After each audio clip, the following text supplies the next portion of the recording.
Se você conseguir imaginar um pesadelo, que você acordar no meio da noite acreditando que você estava tendo um pesadelo, um terrível pesadelo, que você se belisca e você acorda e diz, não, estou sonhando, e você se vê efetivamente que você não está sonhando, que é real, que aquilo não é um sonho, que não é um sonho ruim. Foram 37 pessoas presas, 88 pessoas levadas coercitivamente para depor na Polícia Federal, 150 estabelecimentos e empresas que tiveram busca e apreensão e foram invadidas. Famílias e famílias destruídas.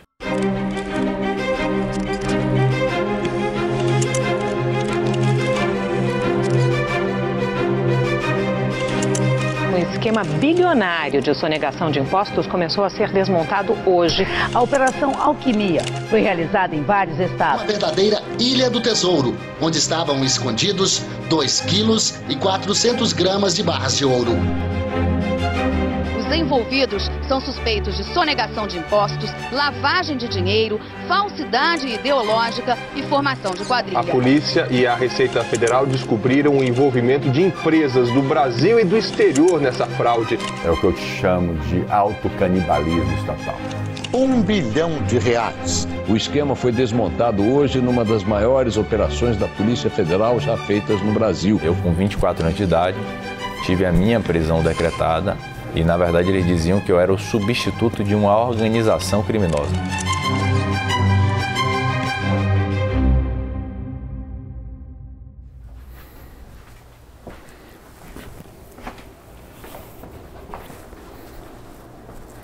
Se você conseguir imaginar um pesadelo, um tsunami, é o que eu imagino. É você estar vivendo um momento de satisfação, de felicidade, na beira de uma praia, e de repente ver uma onda enorme em sua direção e ser um tsunami. E aquilo ser devastador. Não arrastar só você, mas arrastar toda a sua família, tudo que você construiu. R$1 bilhão. Esse é o prejuízo gerado pela sonegação fiscal de 300 empresas químicas em 17 estados e no Distrito Federal. A Polícia Federal calcula que a organização criminosa é composta por 300 empresas. Algumas delas com sede em paraísos fiscais como o Caribe. A Operação Alquimia foi realizada em 17 estados e o Distrito Federal. A minha primeira questão na cabeça foi, é um erro. E eu preciso esclarecer esse erro. Eu tinha certeza absoluta de uma coisa. Não tenho bilhões, não sonega imposto. Ao contrário, minha empresa, como eu falei, é nacional. A empresa estava em todo o país. A empresa está totalmente informatizada. Nossas fiscalizações são eletrônicas. Nossas fiscais, nossos fornecedores são altamente conhecidos. Produto químico, ele é controlado pela Polícia Federal Brasileira. Eu fiquei sabendo da operação, na verdade foi uma surpresa para todos nós, quando eu tinha 24 anos. Que a operação ela foi deflagrada em 2011. E eu estava viajando de férias, meu pai estava viajando também junto com minha mãe de férias, e quem estava em casa era minha irmã, Tati. E aí a gente não sabia do que se tratava, né? Começaram a sair algumas notas nos jornais, dizendo que era uma operação da Polícia Federal em conjunto com a Receita Federal do Brasil, querendo pegar um grupo que teria sonegado R$1 bilhão em impostos. E aí inicialmente não saíram nomes, mas a gente soube que a polícia esteve com mais de 10 policiais na nossa casa, na nossa empresa, estiveram na casa de muitos e muitos diretores também das nossas empresas, e eles reviravam tudo. Eles disseram, passaram aqui, reviraram tudo, tiraram o estofado do sofá, quebraram o armário de uma secretária de lá da empresa, achando que esse armário poderia ter um fundo falso, para saber se ali atrás tinha documento, tinha dinheiro, e não tinha nada. Eles entraram no escritório, tiraram todos os livros do lugar, levantavam o estofado do sofá. Eles abriam o armário, tiravam tudo de dentro, fizeram uma bagunça, ou assim que até revista velha eles pegavam, procuravam como se tivesse alguma coisa ali dentro. 23 pessoas foram presas e 8 ainda estão sendo procuradas. Entre elas, o empresário Paulo Sérgio, o dono da Ilha do Tesouro. O advogado de Paulo Sérgio Cavalcante falou em defesa do empresário em uma coletiva de imprensa. Ele contou que seu cliente se entregou nesta segunda-feira quando desembarcou no aeroporto de Salvador. O empresário continua preso. Eu fui preso como qualquer criminoso comum. Na chegada você é obrigado a tirar a sua roupa, você é obrigado a mostrar que você não tem nada no seu corpo, agachar, levantar, você é levado para uma cela, você divide a cela com outros presos, você dorme no chão, prisão temporária, você não é condenado a nada e você é tratado como condenado já fosse. Dia 17 de agosto, uma ligação muito cedo, minha sogra dizendo: Igor, a Polícia Federal está aqui. Aí eu disse para ela: ué, mas estão fazendo o quê? Não, estão te procurando. Eu disse: tá, mande vir aqui. Aí disse: mande vir aqui na casa de minha mãe. Eu disse: você não imagina que você tem nada de errado com você. E depois que ele fez a busca e a apreensão, ele falou: ó, Igor, tem uma coisa complicada aqui para te mostrar. Acho que o policial mesmo, nos olhos dele, eu senti que ele estava constrangido com aquilo. E aí ele mostrou que tinha um mandado de prisão. Aí eu falei: doutor, prisão? Eu não fui intimado a prestar nenhum depoimento, nada. Simplesmente você já chega aqui, busca a apreensão na minha casa e me leva preso sob qual argumento? O que é que eu fiz de errado? Calma, naquele momento ali, você é o lixo da humanidade. Ninguém quer saber o que você viveu, o que é que você tem, não. Você está sob um mandado de prisão temporária, que são 5 dias, totalmente infundado, mas naquele momento você caiu nas garras do Estado do que há de pior, que é a parte punitiva. E aí o Estado é muito pesado com você mesmo. Nossa, aquele dia que dá o gatilho, que eu estou fazendo tratamento até hoje para esquecer. A campainha tocando, fui abrir. Aí quando eu abri o portão, aí se apresentou como delegado da Polícia Federal, tomei aquele susto. Ele entrou, me deu a ordem, né, que era uma ordem de busca e apreensão. E aí nós fomos conduzidos, todas de algema, estava eu e mais outras mulheres, que a gente foi para o presídio feminino. Mas até saber onde nós estávamos já eram outros 500, né? Porque a gente não sabia para onde é que estava sendo conduzida. Meu pai desceu para me receber lá com minha filha Yasmin no braço. Na hora que a gente fala dos filhos, a Zorra pega um caminho diferente mesmo, né? É uma armadilha emocional complicada. E foi um momento que a emoção veio mesmo de toda a vergonha e toda a indignação que eu tava daquilo ali. Mas foi um momento assim muito difícil pra gente administrar esse sentimento de impotência.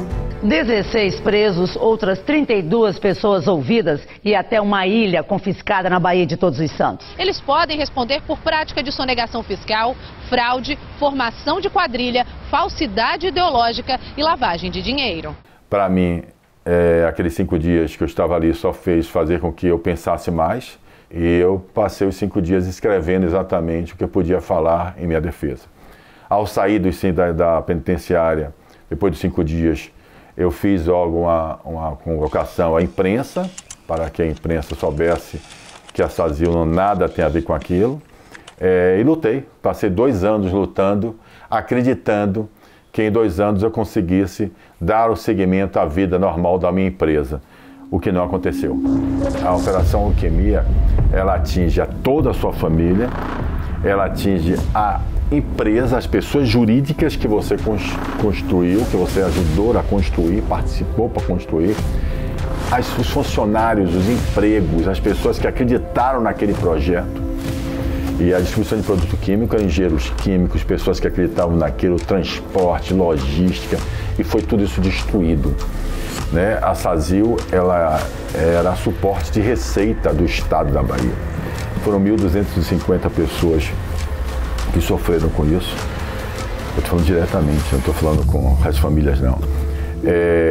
foi uma destruição. Não havia até então nenhuma dívida tributária a ser cobrada. Muito pelo contrário, as empresas de Paulo eram todas muito regulares, com faturamentos altos e com parcelamentos, os tributos em dia, ou seja, não tinham dívidas maiores para justificar aquela celeuma toda da Operação Alquimia. O principal começou ali, porque no momento que a Justiça decreta a indisponibilidade dos bens, do patrimônio das pessoas físicas e jurídicas, você começa a engessar a empresa não tem mais dinheiro. Imagine, você de uma hora para outra pega uma empresa, congela o dinheiro dela da conta, congela patrimônio dela e de outras tantas empresas que ele tinha ligação, ou até nem tinha, mas o fisco entendia que tinha. Então você fica sufocado. E aí ele começou a perder o oxigênio. As empresas saudáveis começaram a perder o oxigênio.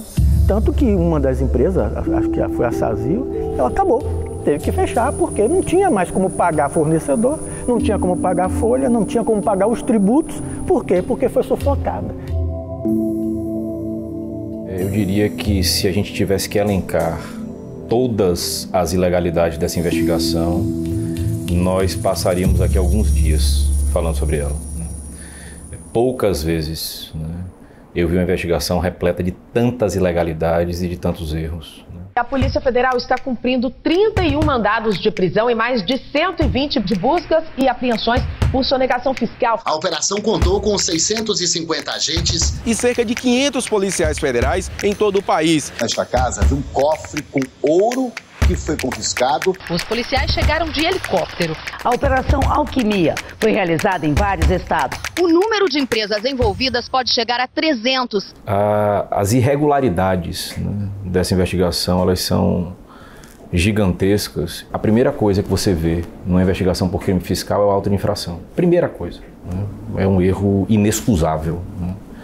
Deflagrar uma operação dessa envergadura e dessa natureza sem crédito fiscal lançado.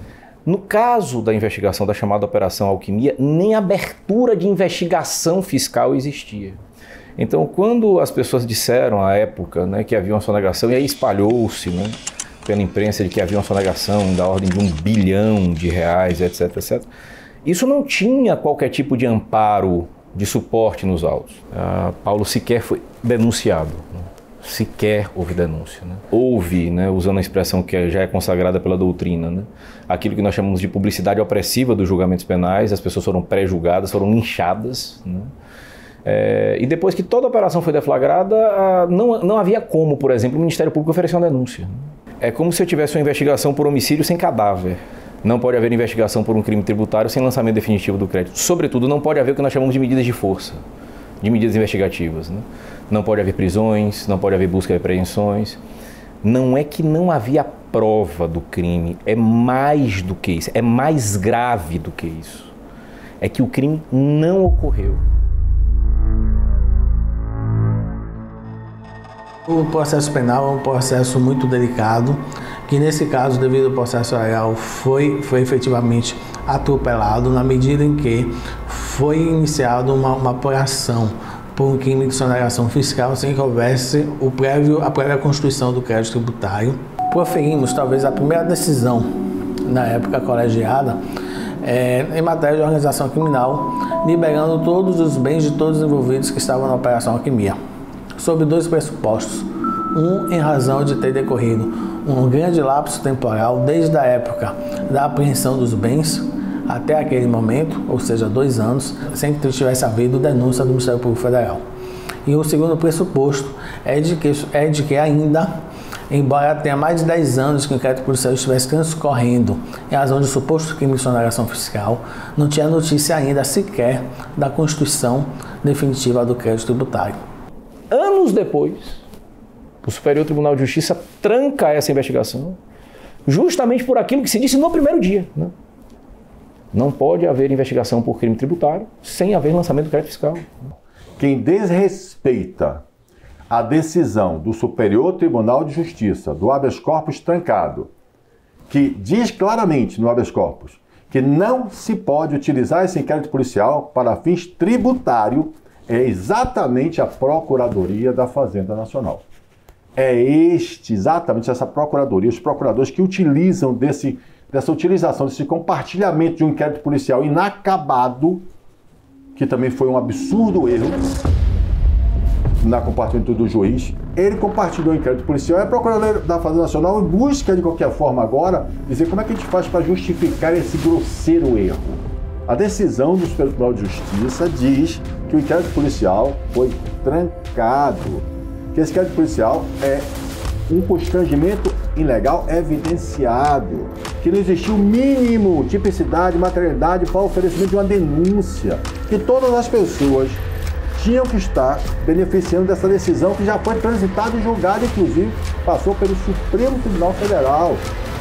Só que o fisco, não satisfeito em tornar indisponíveis todos os bens de todas as empresas, eles começaram a redirecionar débitos tributários de empresas que Paulo absolutamente não tinha qualquer tipo de participação, nem a família dele. Olha que a Operação Alquimia, salvo engano, foi lá em 2011, foi por aí.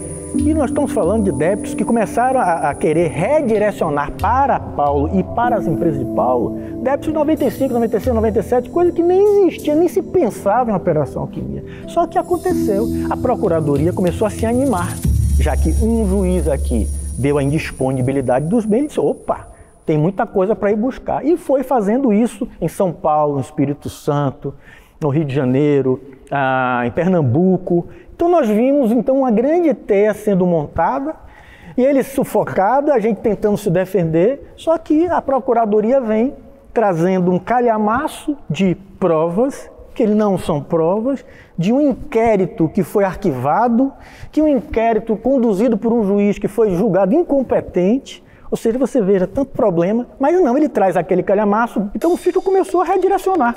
Ou seja, dívidas que não eram das empresas de Paulo começaram a ser compartilhadas com as empresas de Paulo e do próprio Paulo, e da família de Paulo. Ou seja, as coisas se inverteram. O fisco primeiro criou o problema da sonegação sem ter dívida tributária para ser cobrada. E depois é que eles foram constituir débitos. Você tem uma decisão do Superior Tribunal de Justiça, transitada e julgada, acabando o inquérito policial. E você tem reflexo disso no direito tributário, utilizando desse inquérito policial, desse absurdo e torturando a família inteira. Meu filho, que já está com 34, é pai de 2 meninos e carrega com isso nas costas até hoje. Não pode abrir uma empresa no nome dele. Isso é absurdo. É uma tortura que não termina. Esta é o sentimento que eu disse a você pós-alquimia.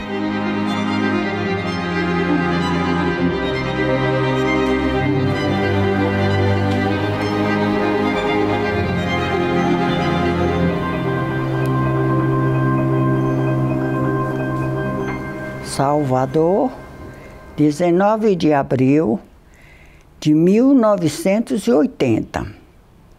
Grande força minha. Tudo bem? Minha mãe querida, estou jogando duro. A senhora disse que queria ver minha atuação como administrador. E vai ver.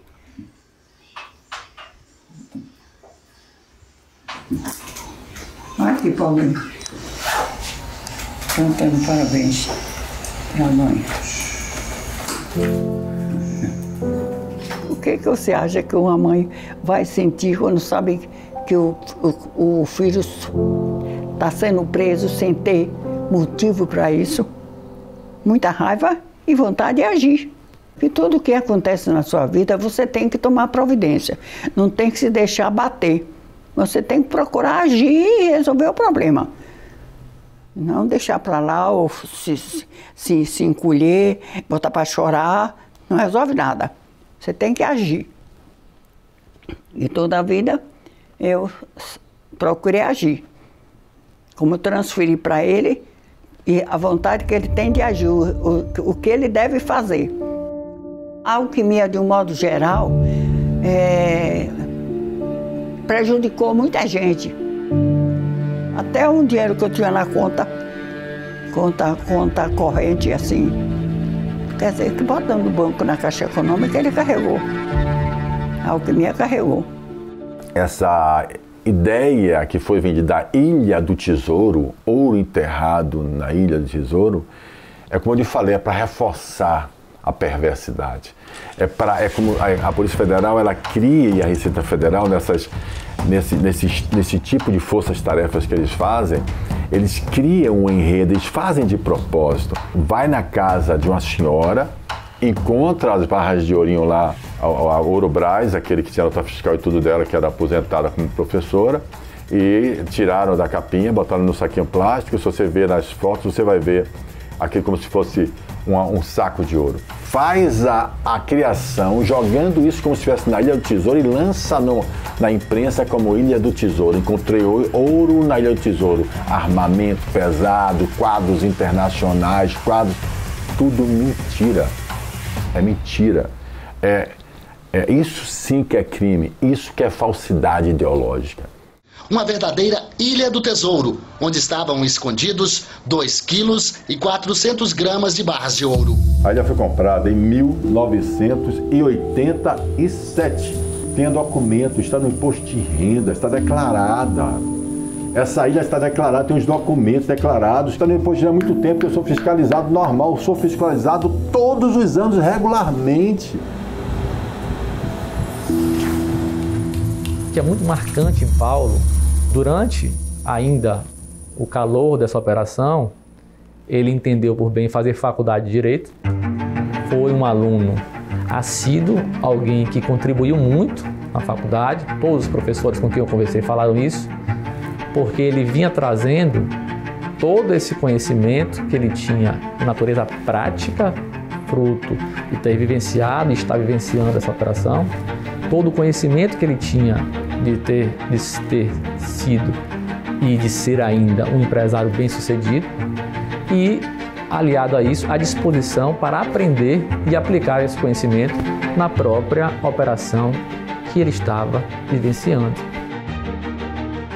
O melhor é o fazer, é dentro de ações e atitudes civilizadas, inteligentes, coerentes, você mudar o Estado. Aí eu decidi fazer direito, aí eu decidi me formar em tempo recorde, aí eu fiz OAB, tirei minha carteira de OAB e aí comecei a participar da sociedade. Aí eu me virei um associativista, um ativista da função social da empresa.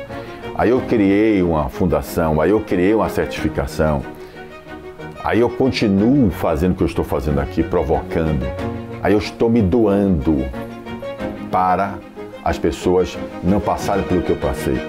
A Polícia Federal explicou em entrevista coletiva como funcionava o esquema de sonegação de impostos. Levando em consideração os anos 2005 e 2009, as empresas laranjas tiveram uma movimentação de cerca de 500 milhões de reais. E a informação que ele dá da Sazil é que ela movimentou 23 bilhões de reais de débito e de crédito 21 bilhões de reais. Aqui nessa informação que está aqui. E lá eu perguntei, olha, vocês prenderam o dono do Banco Mercantil do Brasil? Vocês fizeram busca e apreensão no Banco Mercantil do Brasil? Porque o Banco Mercantil do Brasil não movimenta esse volume. Como é que vocês dizem que eu sozinho, a Sazil, em um ano de 2009, movimentou 23 bilhões de reais, se o próprio Banco movimenta entrada e saída 4? Ele é meu laranja? Que o Banco Mercantil do Brasil, ele retificou a informação equivocada dele, a Receita Federal. Ele informou isso a gente, está nos e-mails que ele trocou com nossos advogados.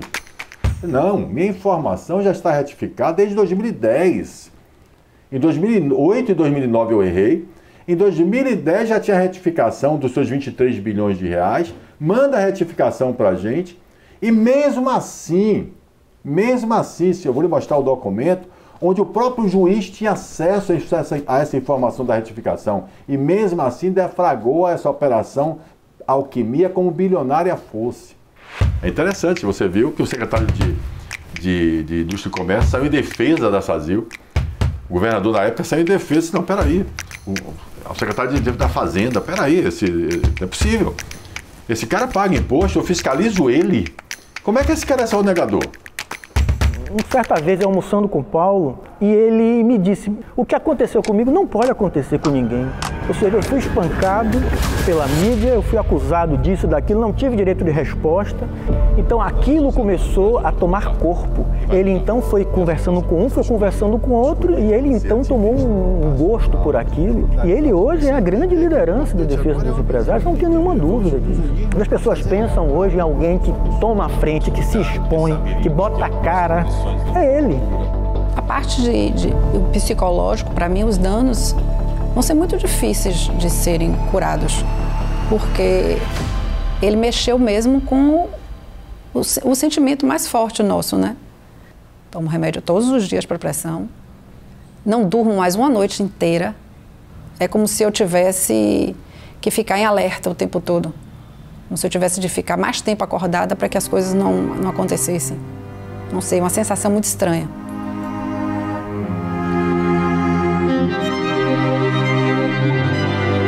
É um erro, é gravíssimo, é.